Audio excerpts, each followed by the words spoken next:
All right, quick technical note. Some of the more observant of you may have noticed that my key light was apparently missing during my last video, and that kind of sort of leads me into part of what this episode is going to be about, but I have realized it and corrected it.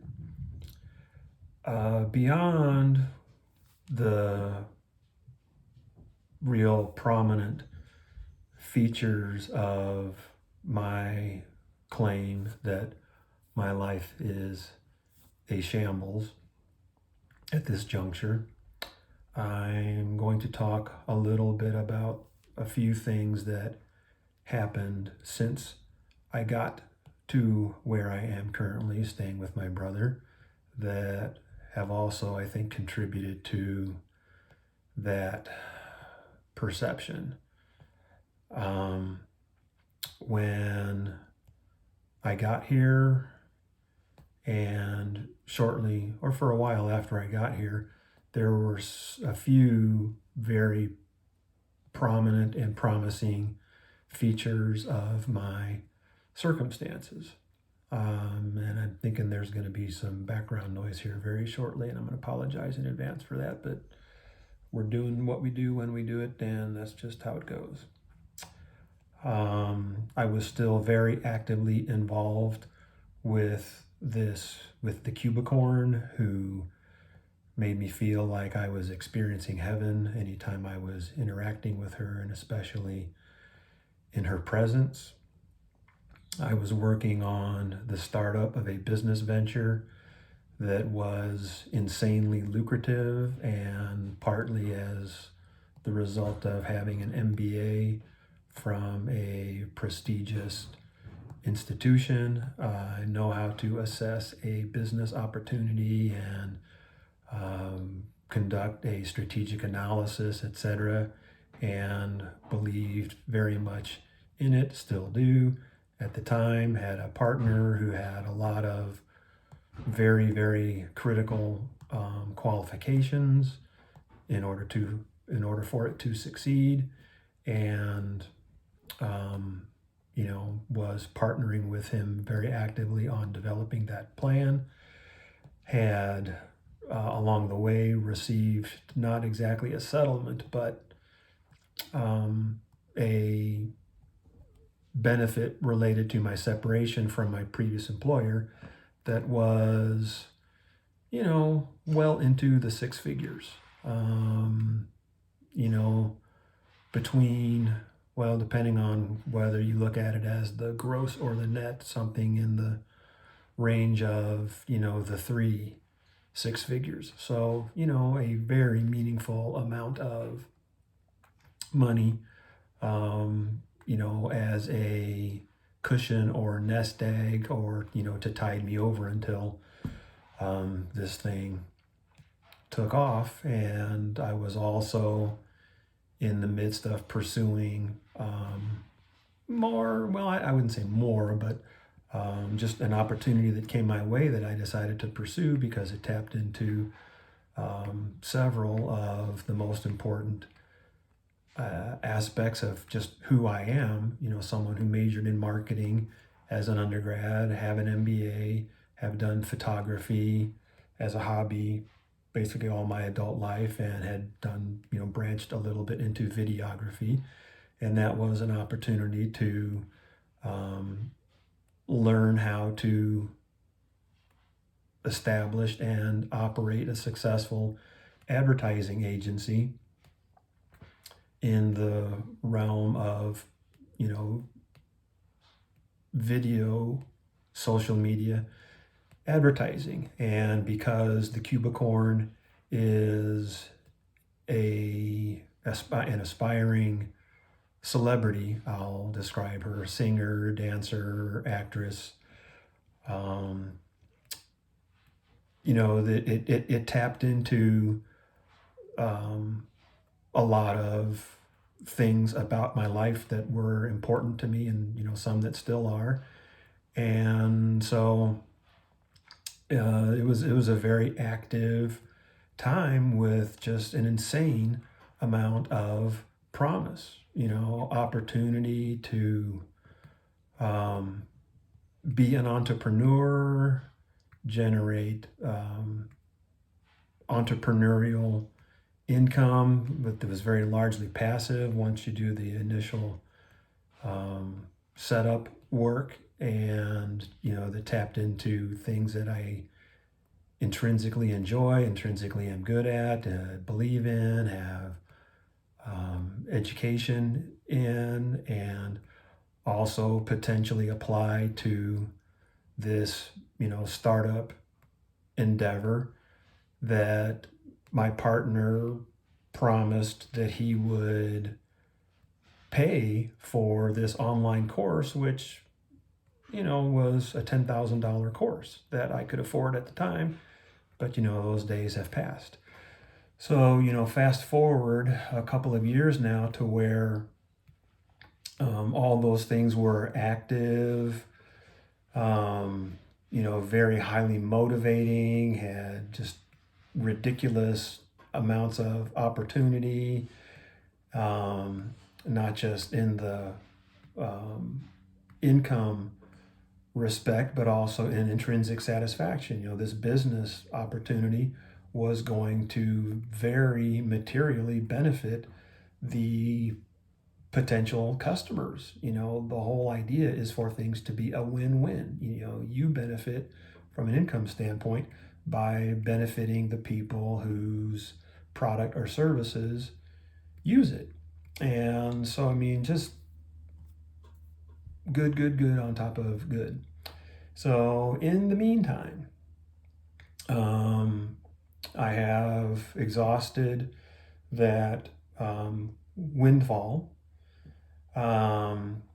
This business opportunity was travel related, and we were like in the midst of scheduling our launch sales seminar when the pandemic started becoming the pandemic, which had a very pronounced negative impact on anything having to do with travel, obviously. And, so that was put on hold. Along the way, my partner just woke up one day and decided he just didn't feel like participating in it anymore, which, put a damper on it, to put it mildly. And then on top of that, after, telling me that he was going to basically hand over to me all of the associated intellectual property, the substance, the contacts, the state of conversations with, those contacts in different areas having to do with contributing to the success of the venture, and letting them know, all of them, that he was handing it off to me to, take the baton. And then, very shortly after that, just decided he didn't feel like doing that either. And then when, prompted to pay what he had promised to pay in terms of, the $10,000 for this online course that was going to, be applied for the benefit of this business venture, his response was that the intellectual property that I had already received along the way was, worth more than that. And even though I didn't say this out loud, my thinking was, well, that's fine if you think that way, but, it's not really up to you to make that decision after you told me you were going to pay me the $10,000. If you think that this intellectual property is worth that much, then you are welcome to go down to your bank and offer it to them as payment for debt that you owe them. But I'm not accepting that as a proxy for the debt that you owe me. And he basically got offended at that, and didn't surprise me, and kind of expected it, but still, you got to make your case. And along the way, you work that closely with someone on something important for that long of a period of time, and we were working on this for like a few years, and even to the extent of him putting me up in a hotel for several days at his expense so that I could, spend all day over at his house working on this, working on the business plan, refining it, fine tuning it, restructuring it, formatting it, all that kind of thing. And inevitably, when you work that closely with someone for that long on, something like that, you get to know each other personally and have a personal element to the whole arrangement, which, was fine. I mean, he's a likable guy and a lot of other stuff. And so, when it came to time where he had decided not to participate in the venture anymore, or decided he didn't feel like handing over to me all the intellectual property that he had promised just like a couple of weeks before that he was going to do, and also, oh, by the way, not pay me the actual money he made a commitment long time prior that he was going to, then he basically got offended on the subject of, so, that means we're not going to continue to have these intrinsically rewarding and satisfying dialogues about, life in general, and you and the cubicorn, and, this and that and whatever. And I'm like, no, I didn't say it in so many words, but what it amounts to is, that was a side dish to the main course, or, an option on the base package. And if you take away the main course, and if you take away the base package, the side dish or the option really kind of has no value, because it's only valuable in connection to the base package or the main dish or whatever you want to call it. So, that's how that one imploded. And, there was also a kind of a story as a tangent to that, I don't even know if I'm going to go into for this channel, but it was a whole odyssey unto itself that imploded in flamboyant and spectacular fashion. So you had that happen, the cubicorn took something I was doing by way of applying my advertising agency skills on behalf of her desire and dream of becoming a celebrity, and somehow reached the conclusion, well, I'm pretty sure I know how it happened. She got advice from someone that, was a bad person to get advice from, and somehow reached the conclusion that I was doing that as a way to exploit her for the benefit of the customer of my actual advertising agency business, which there just never was such a thing. There never was such a connection. And, she jumped to that conclusion. And so that's how that situation imploded. And, she has continued to double down on that in more ways than one, pretty much at every opportunity. And, specifically, I, became aware of that when, the contact at my advertising agency's launch client asked me if I knew this person. And I guess, now may be the time to go ahead and mention her by name for anybody interested in looking for her and finding her and knowing more about that story. It is Liani Milan Sarmiento. And if you, Google that and find it on YouTube, you can find really the whole story there. But,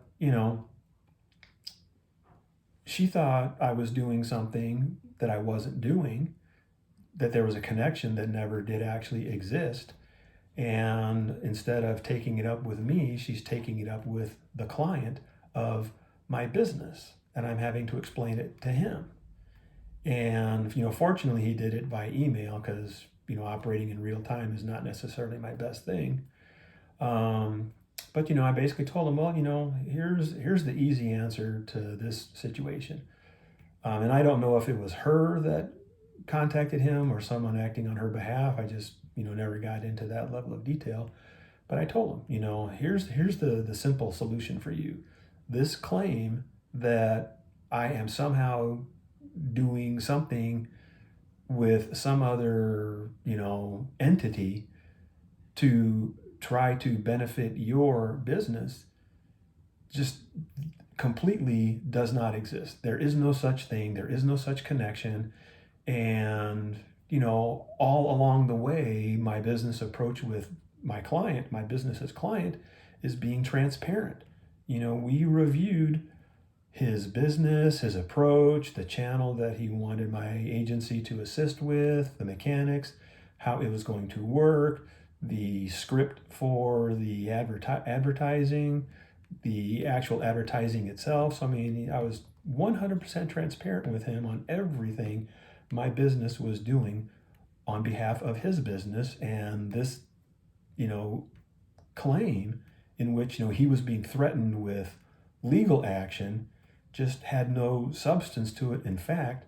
But, and then because part of it involved advertising on Facebook, my ability to advertise on Facebook got disabled. And, so all this stuff because of something that was not real at all, did not exist at all in any way, shape, or form, and just a conclusion that she jumped to instead of coming to me to ask me about it. And so that's where that thing completely went into a ditch and has stayed there ever since and just done nothing but get worse, if anything. So that happened. This business startup was travel related. Like I said, the pandemic became the pandemic. And so that, stymied that. And, my belief is that along the way, I actually did get COVID. It was right before the vaccines became available, at least to me, in my age group and everything else. And I had asymptomatic COVID. I didn't have, the runny nose and coughing and loss of taste and, any of that other more obvious, pronounced stuff. But I do remember one day just feeling like completely wiped out for no otherwise apparent reason. And just like I couldn't hardly get out of bed. I was just so fatigued. And as I recall, it was just one day. Now, I didn't feel 100% better the next day, but, it was really only like that for one day. And because everybody was already in lockdown and, living a lockdown life, by the time you experience anything resembling symptoms, you've already been contagious. And, I'm cooped up in the house with my brother. And so if I've got symptoms, then I've already been contagious and he's already been exposed to it. So there's no point in getting tested at this point because, we're living a lockdown life. So we're not exposing anybody else to it really, except for once in a while going out for groceries with our masks and all that and socially distancing and everything else. So never got tested, but subsequently have experienced some symptoms that I believe are what falls under the category of long COVID, primarily being just completely out of energy. Even on the best of, just had a message pop up that my batteries got on 20%, but I can finish.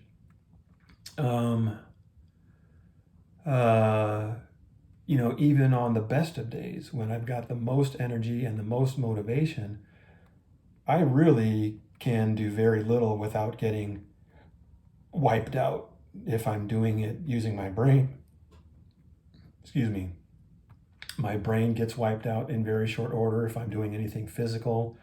I get physically wiped out in very short order. And, so I'm pretty much positive that I've got that, and that really inhibits my ability or desire to try to do something more with my qualifications, like go back into the actual full-time workforce, because I don't feel like I have the physical ability to do it anymore. And, I'm coming up on a physical next week and may or may not get something, of substance to that effect. And, maybe be able to claim Social Security disability on top of my Social Security retirement, which, would help.